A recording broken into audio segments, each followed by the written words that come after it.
ఒక పెళ్ళైన అమ్మాయి ఒక అబ్బాయికి ఎప్పటికీ ఒక అవసరం మాత్రమే. అంతకు మించి అక్కడ ఏం ఉండదు. వాడి అవసరం తీరే వరకే టైం ఇస్తాడు. నువ్వే నా ప్రాణం లోకం అంటాడు. వన్స్ వాడికి కావాల్సింది ఇచ్చాక నువ్వెవరో కూడా వాడికి తెలియదు. డబ్బుకు లొంగితే డబ్బుతో పడేస్తాడు. లేదు అంటే ప్రేమ ఇష్టం ఉన్నట్లు నటిస్తాడు. ఎందుకో తెలుసా, ఈ లోకంలో దేనికైనా పడని అమ్మాయిలు ఉన్నారేమో కానీ ప్రేమకి లొంగని అమ్మాయి లేదు.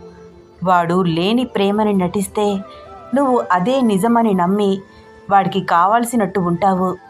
వన్స్ వాడికి నువ్వు వాడి కోసం ఏమైనా చెయ్యగలవు అనే నమ్మకం వచ్చాక దూరం పెట్టడం స్టార్ట్ చేస్తాడు. అప్పటి వరకు నువ్వే నాకు ఇంపార్టెంట్ అన్నవాడు వర్క్ ఉంది, బిజీగా ఉన్నాను అంటాడు.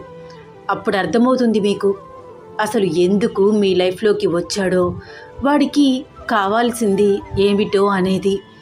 ఒక పర్సన్ని నీ లైఫ్లోకి రానిచ్చే ముందు టైం తీసుకో. తొందరపడి ఏ డెసిషను తీసుకోవద్దు. ఏదైనా బాగా ఆలోచించి పర్ఫెక్ట్ అనుకున్న తర్వాతే మూవ్ ఆన్ అవ్వండి. జీవితంలో చేసే ఒక్క తప్పు మీ జీవితం మొత్తం మీద ప్రభావం చూపిస్తుంది అని గుర్తుపెట్టుకోండి. అర్థమయ్యిందని అనుకుంటున్నాను. Download ShareChat.